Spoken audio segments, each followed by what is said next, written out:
सकाळी सकाळी ठरवलेल्या गोष्टी वेळेत पार पाडल्या ना की आनंद होतो आणि दिवस देखील छान जातो।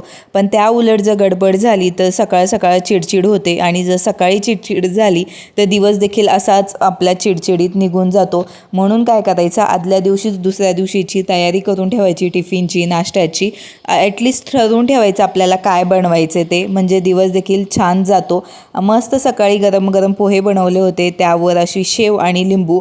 शेव टाकून कोणाला पोहे आवडतात नक्की कमेंट करून सांगा। वेदासाठी वांग्याची भाजी बनवली होती, कांदा आणि टोमॅटो टाकून कमी तिखट, आणि आमच्यासाठी अशी चवळीची सुक्की भाजी होती। मस्त टिफिन रेडी आहे। त्यानंतरनं घरच्या म्हणजे गाईच्याच दुधाचं मी असं दही लावलेलं, पण ते देखील छान घट्टसर झालं होतं।